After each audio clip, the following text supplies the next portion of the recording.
সাহাবা আজমাইন নবী করিম সাল্লাল্লাহু আলাইহি ওয়াসাল্লাম কে জিজ্ঞেস করলেন, আইয়ু শাইইন আহাব্বু ইনদাল্লাহি ফিল ইসলাম। নবীজি, আমরা যে দিন ইসলাম গ্রহণ করেছি, দ্বীনের জন্য আমরা জীবন দিব, মাল দিব, জান দিব, কিন্তু আমাদের কথা হচ্ছে আল্লাহ পাকের নিকটবর্তী বান্দা হওয়ার জন্য এমন একটা আমল চাই যে আমলটা আল্লাহর কাছে সবচেয়ে প্রিয়। আল্লাহর চাইতে সবচেয়ে প্রিয়তম আমল কাজ কোনটা? কে বলতে পারবেন? নবী করিম সাল্লাল্লাহু আলাইহি ওয়াসাল্লাম কে জিজ্ঞেস করা হলো, আল্লাহর কাছে সবচেয়ে প্রিয়তম আমল ইসলামে কোনটা? নবী করিম সাল্লাল্লাহু আলাইহি ওয়াসাল্লাম বললেন, আস-সালাতু লিওয়াক্তিহা। আল্লাহর কাছে একজন ঈমানদারের জন্য সবচেয়ে প্রিয়তম নিকটবর্তী বান্দা বান্দি হতে হলে আল্লাহর কাছে সবচেয়ে শ্রেষ্ঠতম আমল হিসেবে যে আমলটি গণ্য হবে সেই আমলের নাম হচ্ছে নামাজ। শুধু নামাজ না, ওয়াক্ত মোতাবেক নামাজ, সময় মতো নামাজ আদায় করা।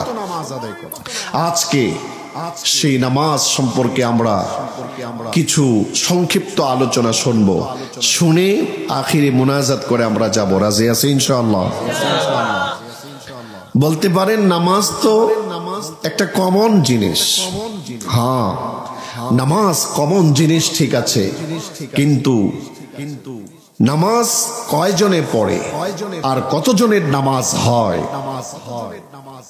অথচ নামাজ হচ্ছে গোটা পৃথিবীকে কন্ট্রোল করা, আপনার গোটা লাইফকে কন্ট্রোল করার, আপনার গোটা জীবনটাকে গোছানোর মতো একটি আমল। তার নাম হচ্ছে নামাজ, তার নাম হচ্ছে সালাত।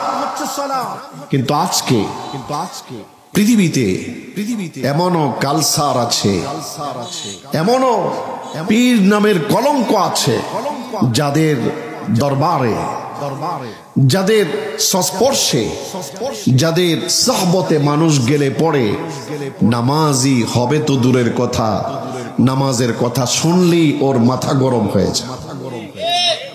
এমন দরবার আছে না নাই? আছে। উম্মতে মুহাম্মদী যদি আল্লাহ পাকের নিকটবর্তী বান্দা বান্দি হতে চায় তাহলে নামাজ হচ্ছে শ্রেষ্ঠতম আমল। এজন্যই উলামায়ে কেরামদের গবেষণা যে নামাজ এটা এমন এক আমল যে আমলের ব্যাপারে মহাগ্রন্থ আল কোরআনে আল্লাহ তাআলা বলেছেন, ওয়াসজুদ, বান্দা তুমি আমাকে সিজদা করো। আপনি বলবেন সিজদা করলে কি হবে? আল্লাহ তাআলা বলছেন, বান্দা যখন আমাকে সিজদা করে, সিজদা যদি আল্লাহর জন্য হয়ে থাকে, আল্লাহ তাআলা তখন বান্দাকে বলেন, ওয়াকতারিব, বান্দারে সিজদা তুই আমাকে করেছিস, তুই জানিস না তুই যখন আমাকে সিজদা করেছিস আমার রহমতের দুনিয়ায় প্রেম এমন ভাবে জেগে উঠেছে। আমি তখন বলি, বান্দা আর সিজদায় থাকিস না, এখন আমার কুলে চলে আয়। বাংলাদেশে হোক, পাকিস্তানে হোক, হিন্দুস্তানে হোক, পৃথিবীর যে কোনো জায়গায় আল্লাহ তাআলা বলেন, আমি আমার কোন বান্দাকে যখন নেতা বানায় দেই, তাকে নেতৃত্ব প্রদান করি, তাকে নির্বাচন করি, জনগণের মাঝে তাকে আইডল বানায় দেই, পলিটিক্যাল সিস্টেমে দেশ চালানোর অবস্থানে যাদেরকে আমি পৌঁছায় দেই, তারা সর্বপ্রথম ক্ষমতায় এসে তাদের দায়িত্ব কি? আল্লাহ তাআলা বলেন তাদের দায়িত্ব হচ্ছে সর্বপ্রথম ক্ষমতা এসে তার জীবনের সর্বপ্রথম যে ভাষণটি হবে সেই ভাষণটি হচ্ছে, আমার এলাকায়, আমার এরিয়ায়, আমার দেশে কোনো মুসলমান বেনামাজি থাকতে পারবে না। আল্লাযীনা ইম্মাক্কান্নাহুম ফিল আরদ, জমিনে যাদেরকে আল্লাহ তাআলা ক্ষমতা দেন তাদের সর্বপ্রথম ভাষণ হবে যে নামাজ প্রতিষ্ঠার ভাষণ। আর এখন সর্বপ্রথম ভাষণ হয় প্রতিশোধ নেওয়ার ভাষণ। প্রতিশোধ নেওয়া নিয়ে চলতেছে, একে অপরের প্রতিশোধ নিচ্ছে, এটাই আমরা দেখে আসছি। আল্লাহর কসম করে বলি, সামাজিক ক্ষেত্রে, রাষ্ট্রীয় ক্ষেত্রে মুসলমান যদি নামাজের হিসাব করে জিন্দেগিকে সাজাতে না পারে, তার জিন্দেগির হিসাব সে মিলাতে পারবে না। আল্লাহ রাব্বুল ইজ্জত ওয়াল জালাল বললেন, ইন্নাস সালাতা তানহা আনিল ফাহশাই ওয়াল মুনকার। আরে আজকে মানুষ নামাজ পড়ে না, মানুষ নামাজ আদায় করে না। নামাজ তো হচ্ছে এমন একটি শক্তিশালী আমল, নামাজের বিনিময়ে মানুষ আল্লাহ পাকের নিকটতম বান্দা আর বান্দি যেমনি করে হবে, ঠিক অনুরূপ ভাবে নামাজের মাধ্যমে, নামাজ প্রতিষ্ঠার মাধ্যমে আল্লাহ তাআলা গোটা পৃথিবীকে আল্লাহ তাআলা শৃঙ্খলাবোধ ভাবে চলার, গোটা পৃথিবীর নিরাপত্তা, সমস্ত কিছুর ব্যবস্থা, সমস্ত অকল্যাণকে কল্যাণে পরিণত করা, সমস্ত মন্দকে ভালোতে পরিণত করা, সমস্ত মাজলুম মানুষকে তার মাজলুমি জীবন যাপন থেকে তাকে নিরাপত্তা দেওয়া, অর্থাৎ তার রান্নাঘর থেকে বঙ্গভবন পর্যন্ত গোটা জীবনটাকে সুন্দরভাবে শান্তশিষ্টভাবে নিরাপত্তার সাথে পরিচালনার জন্য একান্ত একটি আমল, তার নাম হচ্ছে নামাজ। নামাজ মানুষকে অশান্তি থেকে বিরত রাখে, নামাজ মানুষকে অসুস্থতা থেকে বিরত রাখে, নামাজ অভাবী মানুষদের অভাবকে দূরীভূত করে দেয়, নামাজ টেনশন ফিল করা মানুষদের টেনশন মুক্ত জীবন নামাজ দান করে দেয়, নামাজ প্রত্যেকটা মানুষের জীবনকে শান্তিময় জীবনে পরিণত করে দেয়। নামাজ জুলুম, অত্যাচার, জিনা, ব্যভিচার, সন্ত্রাস, লুণ্ঠন, চাঁদাবাজ, এই সমস্ত কালচার থেকে জাতিকে রক্ষা করে যে আমল, সেই আমলের নাম হচ্ছে নামাজ। আজকে সেই নামাজ থেকে আমরা দূরে, সেই সালাত থেকে আমরা দূরে। আসসালাতু লিওয়াক্তিহা, ফজরের সময় ফজর, জোহরের সময় জোহর, আসরের সময় আসর, মাগরিবের সময় মাগরিব, ইশার সময় ইশা। নামাজের কোনো রুখসত নাই, নামাজ টাইম পার করে পড়ার কোনো সুযোগ নাই। নামাজ দাঁড়িয়ে পড়া সম্ভব না হলে বসে পড়া, তাও সম্ভব না হলে শুয়ে পড়া, তাও সম্ভব না হলে ইশারায় পড়া, ওযু করার ব্যবস্থা না থাকলে তায়াম্মুম করে পড়া। কিন্তু নামাজের ব্যাপারে কোনো রুখসত, কোনো ছুটি আছে বলেন? আছে? নাই। নামাজের ব্যাপারে নবী করিম সাল্লাল্লাহু আলাইহি ওয়াসাল্লাম তিনি এত গুরুত্ব দিলেন কেন? তার কারণ কি? 5 ওয়াক্ত নামাজ আদায় করলে কি হবে? নামাজের গুরুত্ব প্রদান করতে যে নবী করিম সাল্লাল্লাহু আলাইহি ওয়াসাল্লাম বললেন, আস-সালাতু ইমাদুদ্দিন। এই যে 5 ওয়াক্ত নামাজ, এই 5 ওয়াক্ত নামাজ হচ্ছে তোমরা যে দিন মানো, দ্বীনের খুঁটি। আস-সালাতু ইমাদুদ্দিন, দ্বীনের ফাউন্ডেশন, তার নাম হচ্ছে নামাজ। নামাজ যে ব্যক্তির নাই তার জীবনে কিচ্ছু নাই। মান তারাকা সালাতান, নবীজি বলেন যে ব্যক্তি ইচ্ছা করে নামাজ ছেড়ে দিল, ফালা দীনা লাহু, দ্বীনের যত আমল সে করলো, কোন আমল আল্লাহ তাআলার কাছে গ্রহণযোগ্য হবে না। নামাজ পড়ে নাই, তার জীবনের কোনো মূল্য আল্লাহ পাকের দরবারে নাই। মান তারাকা সালাতান, যে ব্যক্তি ইচ্ছাকৃত নামাজ পড়ে না, ফালা দীনা লাহু, ওই ব্যক্তি সুন্দর ভাষণ দিতে পারে, ওই ব্যক্তি প্রতি বছর হজ করতে পারে, ওই ব্যক্তি জনকল্যাণের স্বার্থে অনেক ভালো ভালো কাজ করতে পারে। নবীজি বলেন ইচ্ছাকৃতভাবে নামাজ ছেড়ে দেওয়ার কারণে সে যত ভালো কাজ করলো ফেলে দিন আলাহু, সে ইসলামের যত কাজ করেছেন এই সমস্ত কাজের কোনো মূল্য আল্লাহ পাকের কাছে নেই।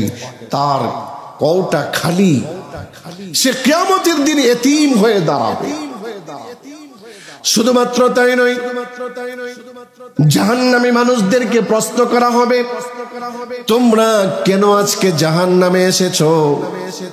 সেদিন জাহান্নামীরা বলবে ক্বালু লাম নাকু মিনাল মুসাল্লিন, আমরা নামাজ পড়ি নাই, আমরা বেনামাজি ছিলাম, নামাজের ব্যাপারে আমরা ভ্রুক্ষেপ করি নাই। নামাজ তো পড়ি না, বরং নামাজের আওয়াজ, আজানের আওয়াজটাও তার কাছে বিরক্তির কারণ হয়। সাহসী লেখক বলে আখ্যায়িত করা হলো আমাদের দেশের একজন লেখককে। কি লেখক? সাহসী লেখক। তিনি কি লিখে সাহসিকতার পরিচয় দিয়েছেন? তিনি লিখেছেন মুয়াজ্জিন সাহেব যখন ফজরের আজান দেয় তখন বেশ্যা মহিলার ডাকের মতো শোনা যায়। তাকে বলা হলো তিনি সাহসী লেখক। আমরা বলি হ্যাঁ, সাহস তোমার ছিল, নমরুদের মতো, ফিরাউনের মতো জাহান্নামের কীট হওয়ার সাহস তোমার ছিল। কথা ঠিক না বেঠি? ওই সমস্ত রামবাম নাস্তিক মুরতাদ বেঈমানদের সাথে মুসলমানের কোন সম্পর্ক থাকতে পারে? নামাজ পড়ে না, নামাজ প্রতিষ্ঠার লক্ষ্যে কাজ করে না, এমন ব্যক্তিদেরকে নির্বাচন করা যাবে না। এমন ব্যক্তিদেরকে আমরা সংসদে আর চাই না, এমন ব্যক্তিদেরকে আমরা রাষ্ট্র পরিচালনায় আর দেখতে চাই না। কথা ঠিক না বেঠি? মান তারাকা সালাতান মুতাআম্মিদান ফাকাদ কাফারা। নবীজি আরো বলেছেন ইচ্ছাকৃতভাবে কোনো মানুষ যদি তার আকীদা এমন হয়, নামাজ পড়লে কি হবে? নামাজ পড়ে কি হবে? নামাজের দরকার নেই, নিজেও নামাজ পড়ে না, মুরিদদেরকেও নামাজের ব্যাপারে গুরুত্ব দেয় না, নিজেও নামাজ পড়ে না, কর্মীদের নামাজের চিন্তা করে না। নামাজকে রাষ্ট্রীয় কোনো মর্যাদায় রাখে নাই, সামাজিক কোনো মর্যাদায় নামাজকে রাখে নাই। সে সংসদে সমাজের অনেক কল্যাণের কথা বলেছে, সমাজের অনেক দুর্গতি দূরীভূত করার কথা বলেছে, কিন্তু বেনামাজিরা কি করে নামাজি হবে ওই ব্যাপারে তার একটা ভাষণও নাই। মান তারাকা সালাতান মুতাআম্মিদান, যদি তার আকীদা হয় নামাজ পড়া লাগবে না, নবীজি বলেন সে কাফের, সে বেঈমান।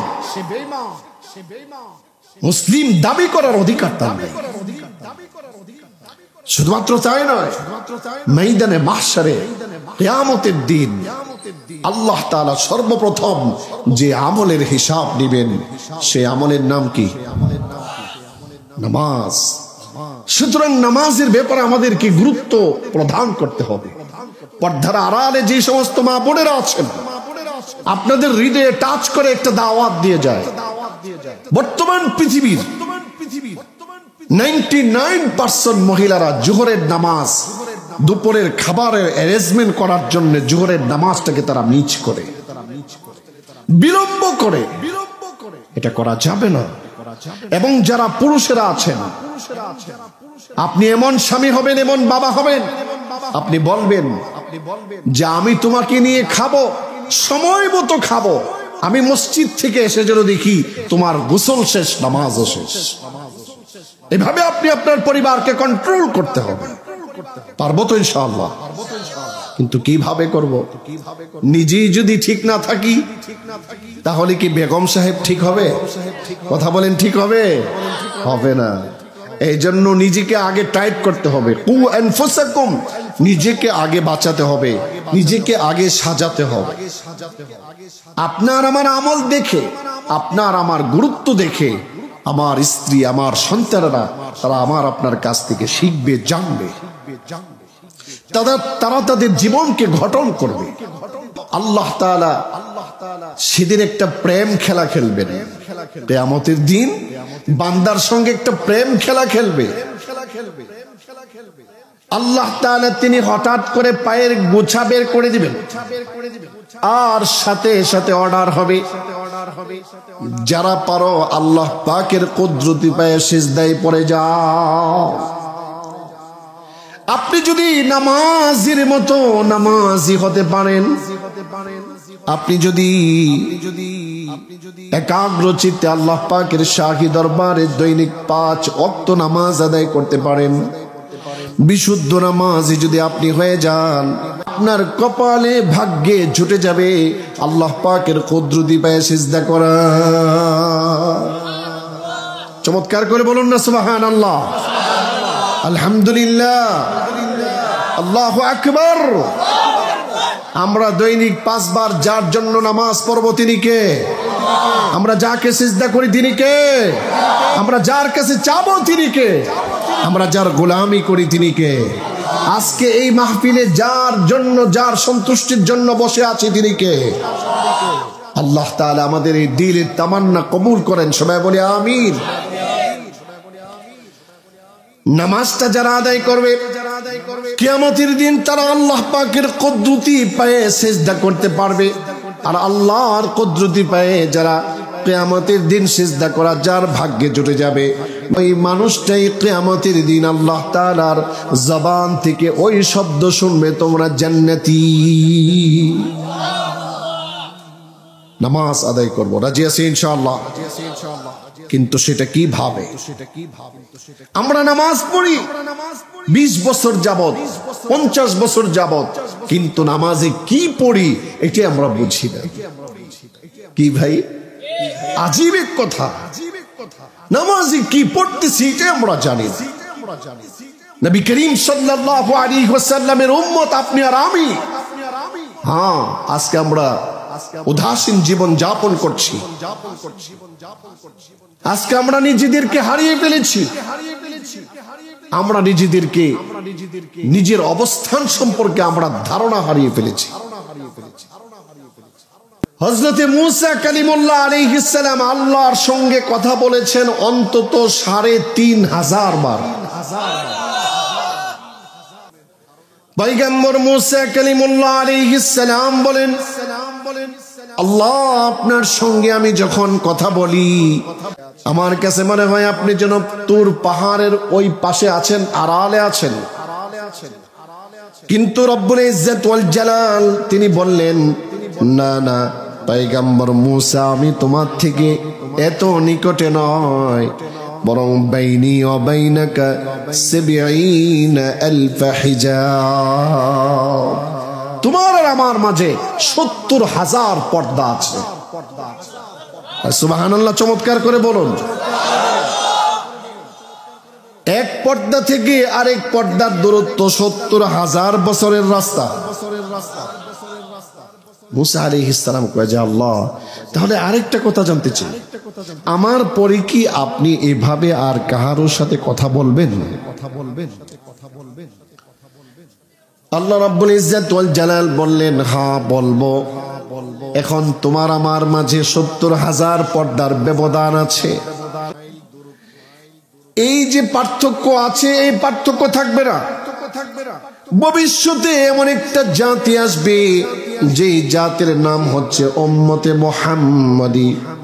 তারা যখন আমার শাহী দরবারে নামাজ আদায় করার জন্য দাঁড়ায় যাবে, ওই মানুষগুলা যখন নামাজে দাঁড়াবে, আমি সাথে সাথে আমি আর আমার বান্দার মধ্যে কোনো পর্দা রাখবো না। বিনা পর্দায় বান্দা নামাজে যা বলবে প্রত্যেকটা কথার জবাব দেওয়ার জন্য প্রস্তুত হয়ে যাব।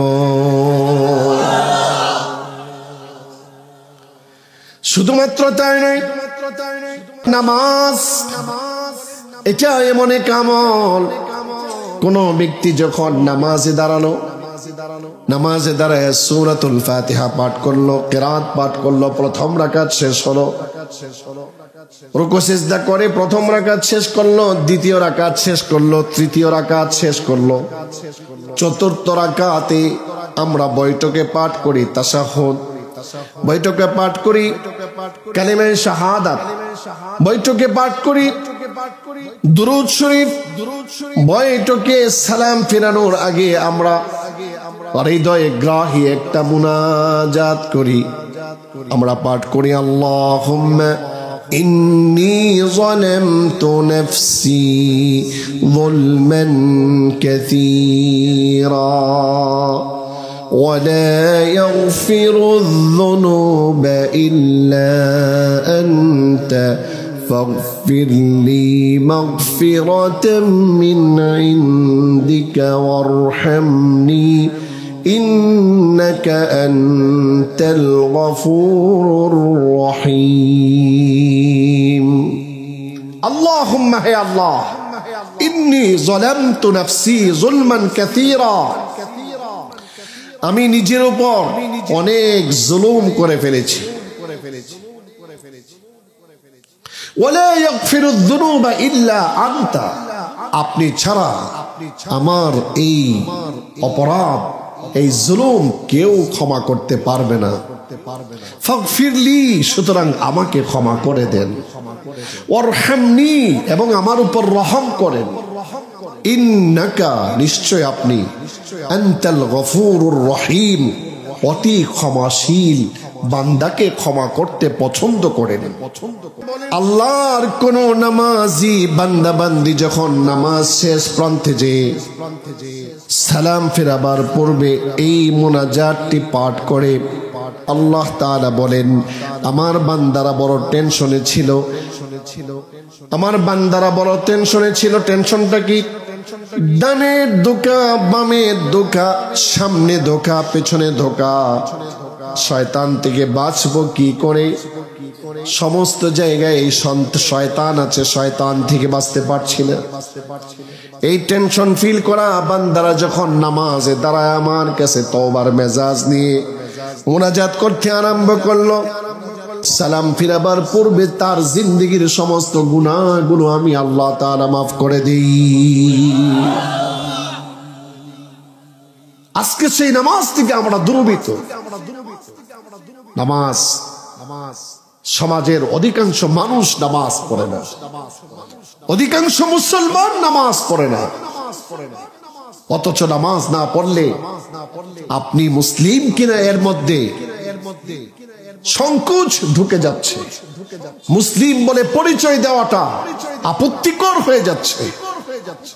কিন্তু সহজ একটি বিধান নামাজ, এই নামাজ থেকে আজকে আমরা বঞ্চিত। নামাজ থেকে যদি এইভাবে বঞ্চিত জীবন যাপন আমরা সামনেও করতে থাকি, তাহলে ভবিষ্যৎ ভালো হবে না, ভবিষ্যৎ বড় খারাপ হবে। নামাজ মানুষকে জীবনের অগোছালো জীবনকে গুছিয়ে দেন। প্রত্যেকটা নামাজের ফজিলত আছে। নামাজ যারা পড়লো না তার জীবনটাই এলোমেলো হয়ে যায়। তার দিনটা যে কিভাবে অতিবাহিত হচ্ছে, সে তার দিনের 12 ঘন্টাকে 24 ঘন্টাকে সে হিসাবই করতে পারছে না, নামাজি না হওয়ার কারণে। আর যারা নামাজি তাদের একটা হিসাব আছে। এজন্যই তো আল্লাহ তাআলা বলছেন ইন্নাস সালাতা কানাত আলাল মুমিনিনা কিতাবাম মাওকুতা। নামাজ হচ্ছে এমন আমল, নামাজ মানুষকে সময়ের গুরুত্ব বোঝায়, নামাজ মানুষকে টাইম মেনটেন করা শেখায়। ফজরের সময় ফজর পড়তে হবে, জোহরের সময় জোহর পড়তে হবে, আসরের সময় আসর পড়তে হবে, মাগরিবের সময় মাগরিব পড়তে হবে, ইশার সময় ইশা আদায় করতে হবে। এখান থেকে নামাজিরা শিখে নেয় বিবাহের সময় মেয়েকে বিবাহ দিতে হবে, ছেলেকে বিবাহ করাতে হবে, হজের সময় হজ করতে হবে, সময় মোতাবেক আমার প্রত্যেকটা কাজ করতে হবে। আর যার নামাজ নাই তার সময়ের কোনো হিসাব নাই, যার জীবনের কোনো হিসাব নাই, ওই মানুষটা কি করে জান্নাতি হবে? যে মানুষটা সে তার জীবনটাকে গুছাতে পারে নাই, জীবনের হিসাবটাকে গুছাতে পারে না। সাহাবা আজমাইন নামাজ পড়েছেন, তীর ঢুকেছে, কিন্তু তারপরও নামাজ ছেড়ে দেয় নাই। নবী করিম সাল্লাল্লাহু আলাইহি ওয়াসাল্লাম নামাজ পড়েছেন, পা ফুলে গেছে, নামাজ ছাড়ে নাই। নামাজ দিয়ে আল্লাহ তাআলার সঙ্গে এমন প্রেম অর্জন করতে যাচ্ছেন নবীজি, আল্লাহ তাআলা আয়াত নাযিল করে দিলেন, ইয়া আইয়ুহাল মুজাম্মিল, হে কম্বল ওয়ালা নবী, হে কম্বল আচ্ছাদিত নবী, কুমিল লাইলা ইল্লা কালিলা। আর এত বেশি ইবাদত করছেন, এত বেশি আপনি আমার প্রেম চাচ্ছেন, আপনি শাস্তির দিকে লক্ষ্য করছেন না। সুতরাং আপনি আপনার শাস্তির দিকে লক্ষ্য করুন, রাতের ইবাদতকে কিছু কমান, নামাজটাকে আরেকটু ছোট করেন। আল্লাহ তাআলার নবী আল্লাহর জন্য নামাজকে লম্বা করছেন, আর আল্লাহ তাআলা খুশি হয়ে বলছেন আরেকটু খাটো করেন। নবীজি বলেন, আল্লাহ আমি তো সারা রাত আপনার জন্য দাঁড়িয়ে থাকতে রাজি। আল্লাহ বলেন, আমিও তো আপনি স্বাস্থ্যের কমতি হয়ে যাক, আপনি অসুস্থ হয়ে পড়েন, এটাও আমি চাই না। আমি চাই আপনি সুস্থ থাকেন। তাহলে প্রেমটা কেমন ছিল? নবীজিকে আল্লাহ বলেন আপনি নামাজ কমান, অল্প ইবাদত করেন। নবীজি বলে আমি আপনার জন্য বাড়িয়ে করব। সুবহানাল্লাহ। আর আমাদেরকে আল্লাহ ডাকে 5 বার, আমরা শুনি না। আল্লাহু আকবার, আল্লাহু আকবার। এর মানে কি? এর মানে হচ্ছে আল্লাহু আকবার, আল্লাহু আকবার। তার মানে তোমার দোকানদারি ছোট, এখন আল্লাহ বড়। হাল চাষ করা ছোট, আল্লাহ বড়। অফিস করা ছোট, আল্লাহ বড়। বক্তব্য দেওয়া ছোট, আল্লাহ বড়। কলেজ, ইউনিভার্সিটি, কল কারখানা, যত মানবতার জীবনে যত দায়িত্ব আছে সব ছোট। ওই সময়ে যখন আজান হয়ে যায়, তখন আল্লাহ পাকের বরত্বের প্রকাশ করার জন্য, বহির প্রকাশ করার জন্য আল্লাহ তার বান্দাকে বারবার ডাকছেন। বান্দা আর রবের মধ্যে কতটা সম্পর্ক আছে, এই সম্পর্কের বহির প্রকাশের জন্য পাগল দেওয়ানা হয়ে পঙ্গপালের মতো মানুষেরা নামাজের দিকে যাবে। আল্লাহু আকবার, আল্লাহু আকবার। সাহাবায়ে কিরামদের অবস্থা কেমন ছিল? যখন এই আওয়াজ শুনতেন, এক সাহাবী কোরাল হাতে নিয়ে লাকড়ি ফাটতেছেন, এমতো অবস্থায় তিনি কোরালটাকে পেছনে নিলেন, আর মুয়াজ্জিন আল্লাহু আকবারের আওয়াজ তুলেছেন, তিনি কোরাল পিছনের দিক থেকে ছেড়ে দিয়েছেন। সুবহানাল্লাহ বলবেন না? অন্য সাহাবীরা বলে, ভাই কিছুই বুঝলাম না। বলে যে হ্যাঁ, এখন আর কোরাল মারা এটা ঠিক হবে না, আল্লাহ আমাকে ডাকছেন, আল্লাহ তাআলা বড়, এটা আল্লাহ বলে দিচ্ছেন, সুতরাং কোরাল মারা ছোট। এই জন্যই তো বলা হয়েছে যে নামাজকে গুরুত্ব দেওয়া। আশহাদু আল্লা ইলাহা ইল্লাল্লাহ, আমি সাক্ষ্য প্রদান করছি আল্লাহ ছাড়া আর কোনো মাবুদ নেই। ওয়া আশহাদু আন্না মুহাম্মাদার রাসূলুল্লাহ, সাক্ষ্য প্রদান করছি মুহাম্মদ সাল্লাল্লাহু আলাইহি ওয়াসাল্লাম আল্লাহর রাসূল। হাইয়া আলাস সালাহ, নামাজের দিকে আসো। আপনি বলবেন নামাজের দিকে আসলে কি হবে? আল্লাহ বলেন হাইয়া আলাল ফালাহ, নামাজে আসলে তোমার তকদির খুলে যাবে, তোমার দুর্গতি বন্ধ হয়ে যাবে, অকল্যাণ কল্যাণে পরিণত হবে। রান্নাঘর থেকে বঙ্গভবন পর্যন্ত শান্তিময় একটি জীবন পেয়ে যাবা নামাজই যদি হতে পারে। কল্যাণের দরজা খুলে যাবে। কল্যাণ তুমি খুঁজতেছো, সুদের উপর টাকা লাগায় কল্যাণ খোঁজো, চুরি আর ডাকাতি আর চাঁদাবাজি করে জীবনের উন্নতি খোঁজো না, না, 5 ওয়াক্ত নামাজে আসো, হাইয়া আলাল ফালাহ, জীবনটা কল্যাণময় হয়ে যাবে। আপনি আর আমি যখন সর্বপ্রথম দুনিয়াতে এসেছি, তখনই তো আপনাকে আমাকে ডান কানে আজান, বাম কানে ইকামত শুনিয়ে দেওয়া হয়েছে। সুতরাং আমাদের গায়রাত হচ্ছে আমরা মুসলিম হব।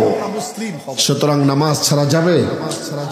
আজ থেকে সিদ্ধান্ত নেবেন নিজেরা 5 ওয়াক্ত নামাজ ওয়াক্ত মোতাবেক আদায় করবো। রাজি আছি ইনশাআল্লাহ? এবং এলাকার মানুষদেরকে নামাজের দাওয়াত দিব। রাজি আছি ইনশাআল্লাহ? আর এই নামাজ শিখার জন্য, দিন শিখার জন্য, ইসলাম শিখার জন্য আমাদেরকে আমাদের বাচ্চাদেরকে মাদ্রাসায় পড়াতে হবে, আর আমাদেরকে দ্বীনের সাথে জড়িত থাকতে হবে। আজকে পৃথিবীর মানুষ দুনিয়া নিয়ে ভাবছে, দ্বীন নিয়ে ভাবছে না। মানুষ কোরআন হাদিসের দিকে দাবিত না হয়ে কোরআন হাদিসকে তার দিকে দাবিত করছে। সে যে জীবন যাপন করছে, সে তার ক্যাটাগরি অনুযায়ী কোরআন ও হাদিস খুঁজতেছে। যদি সামান্যটুকু একটু জাররা পরিমাণ একটা দলিল পেয়ে যা, তাহলে সে মনে করে সে হালাল পন্থায় জীবন যাপন করছে। না ভাই, এটা ভুল। আল্লাহর নবী সরকারে দো আলম নামাজকে ত্যাগ করেন নাই, জামাত মিস করেন নাই। নবী করিম সাল্লাল্লাহু আলাইহি ওয়াসাল্লাম বলেছেন, শুধুমাত্র নামাজ পড়লে হবে না, জামাতের সঙ্গে নামাজ আদায় করতে হবে। জামাতের সঙ্গে নামাজ আদায় করা সুন্নতে মুআক্কাদা। কেউ যদি কন্টিনিউ বানায় নাই, দোকানদারি করব, এই নামাজটা জামাতের সঙ্গে আদায় করব না, এই দোকানদার ভাই, তোমার দোকানদারি হারাম, এটা হালাল না। তুমি যে জামাত পরিত্যাগ করতেছো, কন্টিনিউ বানায় নিছো, ব্যবসার উন্নতির জন্য জামাত ছেড়ে দিবা, আল্লাহর কসম করে বলে এটা জায়েজ পন্থা নয়। জামাতের সঙ্গে নামাজ আদায় করা সুন্নতে মুআক্কাদা। বিনা ওযরে যদি কেউ জামাত ছেড়ে দেয়, তাহলে তার গুনাহে কবীরা হবে। হ্যাঁ, ওযর বশত কোনো কারণে জামাত ছুটতে পারে মাঝে মধ্যে, কিন্তু বিনা ওযরে জামাত ছাড়া যাবে না। নবীজি ছাড়েন নাই, নামাজ ছাড়বেন তো দূরের কথা, নামাজের জামাতও ছাড়েন নাই। আল্লাহর নবী সরকারে দো আলম রাসূল আরবী উম্মতের কান্ডারি নবী নামাজের গুরুত্ব প্রদান করেছেন। নবীজি অসুস্থ হয়ে গেলেন, এরপরও নবীজি সাহাবীদের কাঁধে ভর করে মসজিদে নববীতে যে নামাজ আদায় করতেন। নবী করিম সাল্লাল্লাহু আলাইহি ওয়াসাল্লাম অসুস্থ, নবীজি কষ্ট করে নামাজ আদায় করলেন, সাহাবীদেরকে ইমামতি করে তিনি নামাজ আদায় করলেন। সালাম ফিরে নবীজি একটা ছোট্ট ভাষণ দিলেন। নবীজি বললেন, আমার প্রাণের টুকরা সাহাবীরা, তোমাদেরকে স্পষ্ট বলে দিচ্ছি, আজ থেকে মসজিদে নববীতে সকল সাহাবীদের দরজা বন্ধ, একজন সাহাবীর দরজা খোলা, সে হচ্ছে আবু বকর সিদ্দিক রাদিয়াল্লাহু আনহু। এই কথা বলে নবীজি ভাষণ শেষ করে দিলেন। সব সাহাবীরা অবাক হয়ে গেলেন। হযরত আবু বকর সিদ্দিক রাদিয়াল্লাহু আনহু কান্নায় জর্জরিত হয়ে গেছে। সাহাবায়ে কেরাম বলেন, ভাই আবু বকর, কিছুই তো বুঝতে পারলাম না। হযরত আবু বকর সিদ্দিক রাদিয়াল্লাহু আনহু তিনি বলেন, তোমরা বুঝতে পারো নাই, কিন্তু আমি ঠিকই বুঝতে পারছি।